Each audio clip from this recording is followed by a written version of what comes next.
Growing up, it didn't take a genius to figure out who my mom's favorite was. It was Alex, my younger brother. It wasn't like she ever said it outright, but her actions screamed it loud and clear.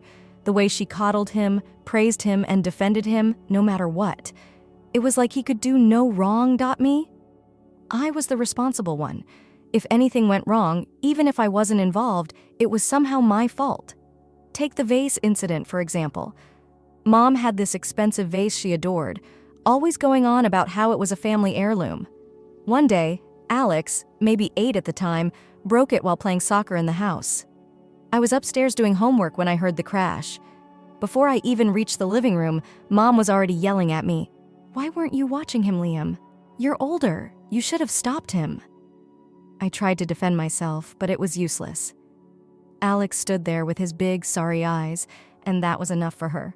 She let him off the hook and turned her full fury on me, ranting about how I needed to be a better example. I didn't even bother arguing after that. What was the point? It wasn't just about taking the blame, though. Alex got all the praise, too. When I achieved something, it was met with a lukewarm, good job at best. In 5th grade, I won a citywide math competition. I came home beaming, trophy in hand, ready to share the good news. Mom glanced at it and said, "Good job, Liam," before turning back to her cooking. A few months later, Alex got a participation ribbon at a soccer tournament, and you'd think he'd won the World Cup. Mom threw a pizza party, invited the whole neighborhood, the works. When I asked why she didn't do anything for my math win, she said, "Alex needs encouragement. You're older, you don't need that kind of attention." My dad? He stayed quiet through all of this. It wasn't that he didn't care. He'd give me these small, sympathetic smiles when Mom went overboard, but he never actually stood up for me. I think he was afraid of upsetting her, or maybe he just didn't know how to handle her. Either way, his silence made it clear. I was on my own. This favoritism didn't magically disappear when we got older. If anything, it got worse. I got into a prestigious university on a full scholarship, the result of years of hard work and sacrifice. My mom barely reacted. She didn't even visit me on move-in day. I packed up my life, got on a bus by myself, and set up my dorm room alone. It stung, but I told myself it was fine. I didn't need her approval. Then comma. A few years later, Alex got into a local community college. Mom acted like he'd been accepted to Harvard. She threw him a party, complete with balloons, a cake, and a slideshow of his high school highlights. They even bought him a used car as a congratulations gift. I couldn't believe it. I had to bike 5 miles to my part-time job during high school and save every penny just to afford textbooks. When I asked why they never helped me like that, Mom said, "You're independent, Liam. You didn't need our help. Alex's situation is different."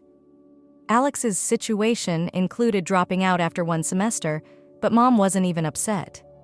"He's just figuring out what he wants to do," she said. "He'll find his path." Meanwhile, I was working 2 jobs, studying full-time, and barely scraping by. I didn't ask for their help again. I knew what the answer would be. Over the years, Alex jumped from one failed venture to another. He opened an online store that went under in a few months, tried starting an app but never finished it, and even dabbled in selling sports gear, which also flopped. Each time, Mom would bail him out, pouring money into his projects and assuring him he just needed to find himself. When I asked why she kept enabling him, she snapped, "He's talented, Liam. He just hasn't found his stride yet. We're his family. We have to support him." I didn't get that kind of support. I never asked for much, but even when I did, it was always the same response. "You're strong. You can handle it on your own." By the time I graduated, I had a chip on my shoulder the size of a boulder. I wanted to believe that my success would finally make her see me, but it never did. Every achievement of mine was overshadowed by Alex's failures and her relentless need to prop him up. It wasn't just the favoritism, it was the way it made me feel invisible. No matter how hard I tried, I was never enough. I could win awards, land a great job, and be completely self-sufficient, but it didn't matter to her. Alex was always the priority. Dad quotes, "Inaction hurt just as much, if not more." I knew he saw what was happening. He wasn't blind, but he never stood up for me, never told Mom she was being unfair. His silence felt like a betrayal. Looking back, I think I stayed quiet because I didn't know how to fight it. What do you do when your own mom doesn't see your worth? When your dad won't defend you? I thought if I worked hard enough, accomplished enough, it would change. But it didn't. TT. By the time Emma came into my life, I was tired. Tired of fighting for recognition, tired of trying to prove I mattered. I didn't realize it at the time, but meeting her was like a lifeline. For the first time in my life, someone saw me for who I was, not who I was supposed to be. I met Emma at a party I almost didn't go to. Alex had insisted, pestering me for days. "Come on, Liam, you're so boring. Live a little," he'd said. I'd just gotten off a grueling double shift at work, so the last thing I wanted was to hang around Alex's loud friends. But in a rare moment of weakness, I went. The party was the usual kind of chaos Alex thrived in. Booming music, people spilling drinks, a haze of cigarette smoke clinging to the air. I lingered near the edge of the room, sipping on a beer and counting the minutes until I could slip out unnoticed. When I saw her. Emma was standing by the kitchen counter, laughing at something someone said. She had this way of commanding attention without even trying. It wasn't just her smile. It was her energy, her warmth. She looked up, caught my eye, and gave me a small, curious smile. I am not the type to make the first move, but something about her made me feel braver than usual. I walked over and awkwardly introduced myself. "Hey, I'm Liam, Alex's older brother." "Alex has an older brother," she said, her tone playful. "He never mentioned you." I laughed. "That doesn't surprise me. I'm usually in the background." We started talking, and before I knew it, the party felt like it had faded away. We talked about everything, our jobs, our favorite books, even the dumbest movies we loved as kids. Emma was sharp, funny, and easy to talk to. By the end of the night, I felt like I'd known her forever. Before she left, I asked for her number. She smiled, scribbled it on a napkin, and said, "Don't make me regret this." Our first date was at a small coffee shop. I was nervous, but Emma put me at ease right away. She had this way of making you feel like the most important person in the room. I couldn't believe someone like her would be interested in someone like me. Things moved fast after that, but not in a chaotic way. It all felt natural, like it was meant to happen. We started spending every free moment together. Movie nights turned into lazy Sunday mornings, and eventually I asked her to move in with me. Living with Emma was the happiest I'd ever been. She made our tiny apartment feel like a home. We'd stay up late, talking about our dreams, our plans for the future. For the first time, I felt like I had someone in my corner. Someone who saw me, not just the version of me my mom or Alex defined. A year into living together, I started thinking about proposing. I saved for months, cutting back on everything I could. The ring wasn't extravagant, just a simple platinum band with a small diamond, but it was exactly her style. On our 4th anniversary, I planned the perfect moment. We went for a walk in the park where we had our first date. I was shaking with nerves when I got down on one knee, but Emma's face lit up with a smile that erased every doubt I had. "Yes," she said, before I even finished asking. I thought my life was finally on track. For once, it felt like I had something Alex couldn't take away, something that was mine. When we announced our engagement, I was hopeful. I thought maybe this would be the moment my family would finally celebrate something I'd done, but my mom's reaction was underwhelming, to say the least. "Well, congratulations, I guess," she said with a forced smile. My dad muttered, "Good luck," like he was half distracted. And Alex? He didn't say much at all, just stood in the corner with this strange look on his face. It wasn't happiness. It was something I couldn't quite place at the time. After the engagement, things felt off. At first, I chalked it up to wedding planning stress. Emma and I were paying for everything ourselves, working long hours, and skipping vacations to make it happen. I figured we were both just feeling the pressure. But something about Emma's behavior started to change. It was subtle at first. She became quieter, more withdrawn. She used to tell me everything about her day, but now her answers felt clipped, like she was holding something back. Then there was her phone. Emma had always been casual about it, leaving it on the table, handing it to me to check something. but now she kept it glued to her side, even taking it to the bathroom.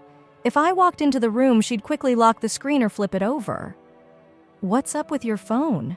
I asked her one evening, trying to keep my tone light. "Just work stuff," she said, not looking at me. Work stuff became her go-to answer for everything, but then she started coming home late. At first, it was once or twice a week, and her excuses sounded plausible. Meetings ran late, she got stuck finishing a project. But over time, her stories stopped adding up. One night, I waited up for her, watching the clock tick past midnight. When she finally walked through the door, she looked startled to see me still awake. "Long night?" I asked, keeping my voice calm even though my stomach was churning. "Yeah," she said, avoiding my eyes. "We had to finish a report and then we grabbed drinks after. You know how it is." Except I didn't. Emma wasn't the type to grab drinks with coworkers, especially not without texting me. And the faint smell of wine on her breath wasn't from her usual go-to. There was also a subtle hint of cologne, not hers and not mine. I wanted to believe her, but a nagging voice in the back of my mind told me something wasn't right. A few weeks later, I noticed other changes. Emma started glowing in a way that felt different. She smiled more, but it wasn't her usual light-up-the-room smile. It was smaller, almost secretive. Her appetite shifted, and she started craving foods she used to hate. At first, I thought it was stress, or maybe a new diet trend she was trying. Then it hit me. She might be pregnant. I was over the moon. Sure, we hadn't planned for it, but it felt like a sign that our future was coming together. I wanted to wait for her to share the news herself, so I didn't say anything. I spent days imagining how she'd tell me, how we'd celebrate, how our lives would change for the better. One evening, she finally sat me down. Her hands were shaking, and her face was pale. "I need to tell you something," she said, her voice trembling. I smiled, thinking she was nervous about telling me the big news. "It's okay," I said, reaching for her hand, but she pulled away, tears streaming down her face. "Liam, it's not yours." For a moment, I didn't understand. The words hung in the air, incomprehensible. Then they hit me, and it felt like the ground had been ripped out from under me. "What do you mean it's not mine?" I asked, my voice barely above a whisper. She couldn't even look at me. "It's Alex's." The world shattered. I stared at her, waiting for her to take it back, to tell me it was a mistake, a cruel joke. But she didn't. Emma told me everything, or at least enough to destroy me. She said it started at our engagement party. While I was busy talking to guests, Alex had cornered her.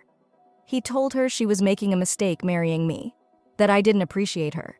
He'd played on every insecurity she had, planting seeds of doubt until she started believing him. "It just happened," she said, tears streaming down her face. "I don't know why I let it." She tried to explain how Alex had promised her everything she thought I couldn't give. More attention, more affection, a better future. "He made me feel seen," she said, her voice breaking. I couldn't listen anymore. My chest felt like it was caving in. "Pack your things and leave," I said, my voice cold and unfamiliar. She tried to apologize, to explain, but I wasn't hearing it. By the time she walked out the door, I was left sitting in silence, staring at the life we'd built together, now in ruins. I called Alex that night. He picked up on the first ring like he'd been expecting it. "What did you do?" I demanded. His response was as casual as if I'd asked him about the weather. "It was a mistake," he said. "It didn't mean anything." But when I pushed harder, his tone shifted. "Maybe if you were a better fiancé, this wouldn't have happened," he said, his words dripping with smugness. I saw red. I grabbed my keys and drove to his place, not thinking about what I'd do when I got there. When I pulled up, I saw my mom standing on the porch, arms crossed like she was waiting for me. My dad was next to her, looking exhausted. Before the confrontation had even started, she said, "We need to talk." "I don't have anything to say to him," I snapped, nodding toward the house where Alex was undoubtedly waiting. But she wasn't about to let me walk away. "He didn't mean for this to happen," she said. "Emma led him on. You have to forgive him. He's your brother." I stared at her in disbelief. "Forgive him? He slept with my fiancé. He got her pregnant. He's your brother," she repeated, like that made it all okay. Family comes first. I looked at my dad, hoping for some kind of support, but he just looked away. In that moment, I knew I was on my own dot. After that night, it became clear that my family had already chosen sides, and it wasn't mine. For days, I avoided their calls. At first, I thought they'd let it go, but my mom was relentless. She left voicemail after voicemail, her tone switching between guilt-tripping and outright anger. "Liam, you're being ridiculous. You're tearing this family apart," she said in one. My dad called too, but his messages were softer, almost apologetic. "Your mom is upset. We just want to sit down and talk this through." It wasn't reassuring. If anything, it made me angrier. I didn't need a conversation. I needed them to understand how deeply they'd betrayed me. And it wasn't just them. My mom started rallying the extended family. Before long, aunts and uncles I hadn't spoken to in years were calling, texting, and even leaving comments on my social media posts. They all said the same thing. "You have to forgive Alex. He's your brother. Families go through rough patches. You'll regret cutting him out." It was like they didn't even care about what Alex had done. No one mentioned the betrayal, the lies, or the fact that he had knowingly destroyed my relationship. Instead, they framed it as a misunderstanding, something I was blowing out of proportion. One night, I got a call from my cousin, Katie. She's one of the few relatives I've always been close with, so I answered, hoping for some kind of support. "Liam, I just heard," she said, her voice hesitant. "Please don't tell me you're calling to defend Alex," I said. "No," she replied quickly. "I think what he did is disgusting. I don't understand why everyone is blaming you." I let out a bitter laugh. "Because that's how it's always been. Alex can do no wrong, and I'm the one who's expected to clean up the mess."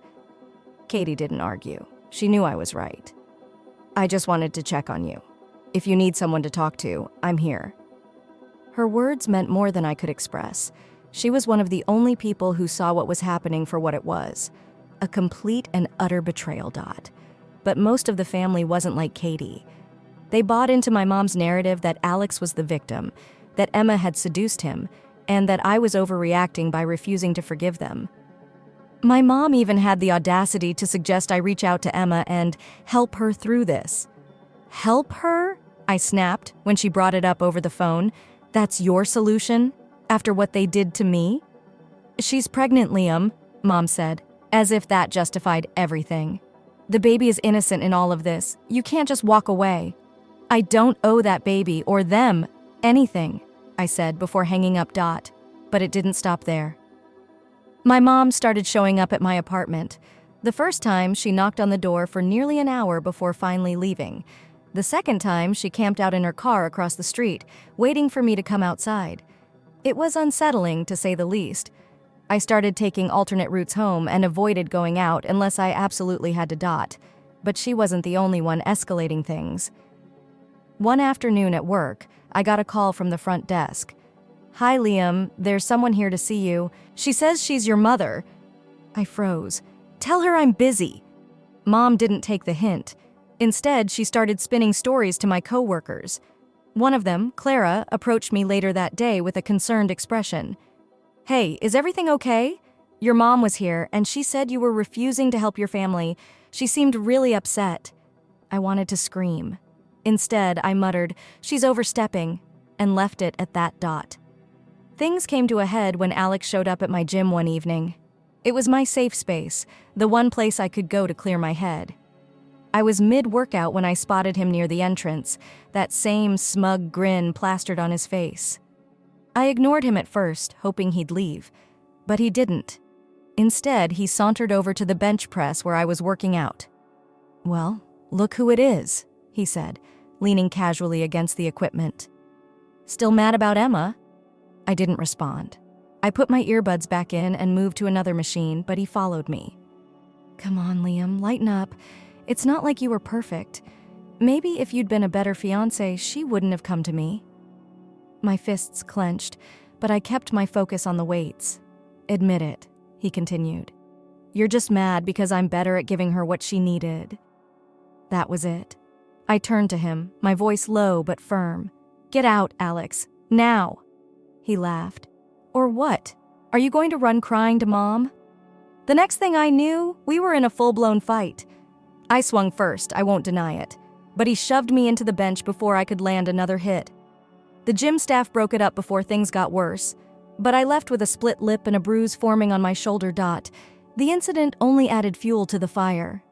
Alex filed a police report, claiming I'd assaulted him without provocation. My mom backed him up, of course, spinning the story to make me look like the aggressor. It was the final straw. The next day, I filed for a restraining order against Alex and my parents. When they found out, Mom called, furious. How could you do this to us? We're your family. You stopped being my family the moment you sided with him, I said, before hanging up. The court hearing was a nightmare. Mom cried, telling the judge it was all a misunderstanding. Alex played the victim, claiming he'd only come to the gym to talk and that I'd attacked him out of nowhere. But I had evidence, texts, voicemails, and even security footage from the gym that painted a very different picture. The judge wasn't buying their story. The restraining order was granted, and for the first time in months, I felt like I could finally breathe. After the restraining order, I thought things might finally calm down. I was wrong. The silence from my family didn't last long. A week after the court hearing, I received a letter in the mail. It was from my mom. The letter was handwritten, pages long, and dripping with guilt-laden phrases like, "You're breaking my heart," and "How could you do this to your family?" She went on about how Alex had made a mistake, how Emma wasn't innocent in this either, and how the restraining order was a betrayal. She ended it with, "We'll always be your family, no matter how hard you try to push us away." I tore the letter in half and threw it in the trash. But it didn't stop there. My relatives started calling again. Apparently, Mom had told them about the restraining order, but only her version of the story. In her narrative, I was the vengeful son, tearing the family apart over a misunderstanding. "You're being so dramatic, Liam," my aunt said during one call. "This is just family drama. Everyone has it." Another relative chimed in with, "You can't stay mad forever. What's done is done. Focus on the baby. It's not their fault." It was like they all shared a script, each trying to guilt me into forgiving Alex and coming back to the family. None of them cared about the betrayal, the lies, or the emotional toll it had taken on me. The final straw came when my mom showed up at my workplace again, despite the restraining order. This time, she brought Alex with her. I spotted them in the parking lot as I was leaving for lunch. They were standing by my car, Mom waving her arms like she was lecturing something, Alex leaning against the hood, arms crossed, smirking like he always did when he thought he had the upper hand. "Liam!" Mom called when she saw me. "We need to talk." I turned on my heel and started walking back toward the building, but Alex's voice stopped me. "Running away again?" "Typical," he said, loud enough for everyone nearby to hear. I spun around, keeping my distance. "You're violating a court order," I said, my voice steady. "Leave, or I'll call the police." Mom looked offended. "We're just trying to fix this. You're being unreasonable." "There's nothing to fix," I said. "You chose your side. Now deal with the consequences." Alex pushed off the car, taking a step closer. "You're pathetic," he sneered. "You can't even face your own family." Before I could respond, a coworker came outside and quietly asked if I needed help. I nodded, grateful for the backup.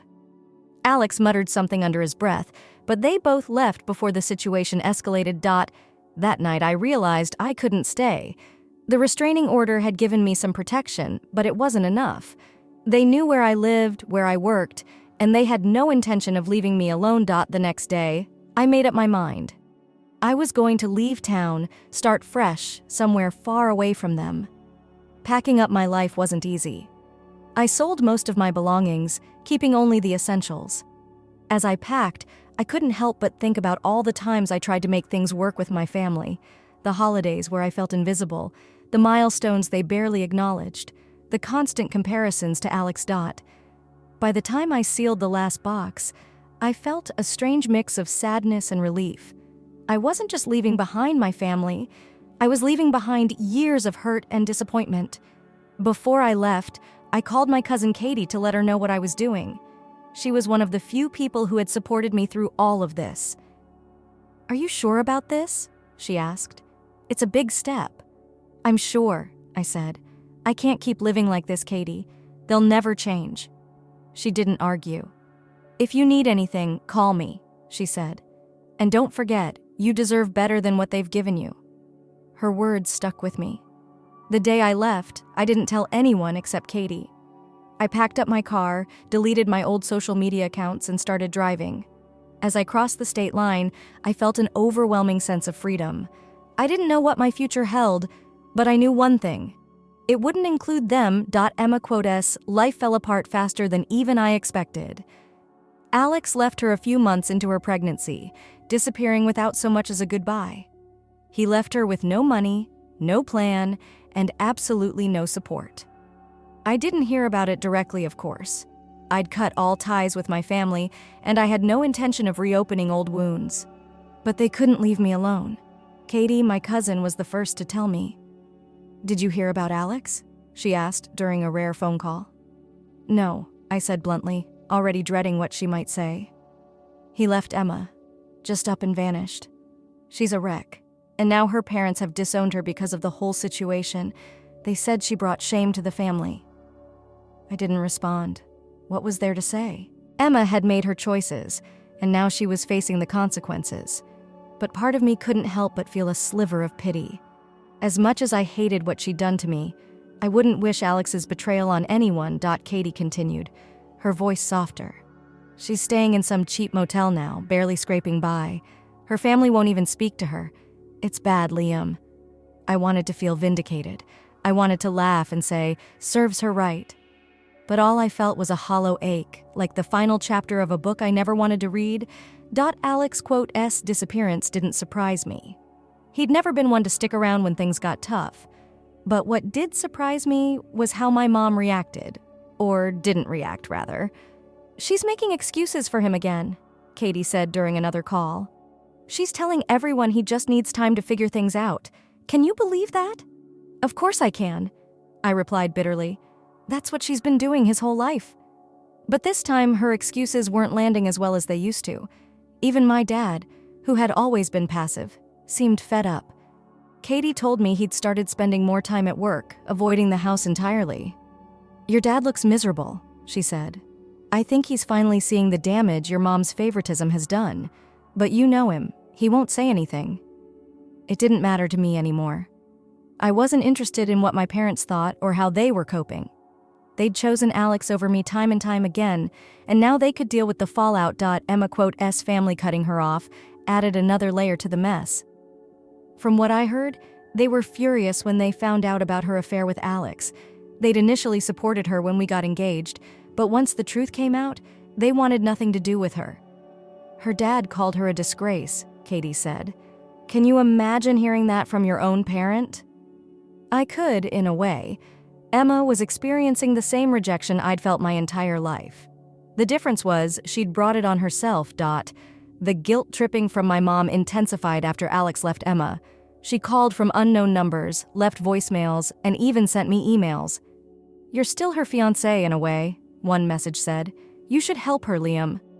"The baby is innocent in all of this," another email read. "Family means stepping up, even when it's hard. I raised you better than this." I deleted them without responding.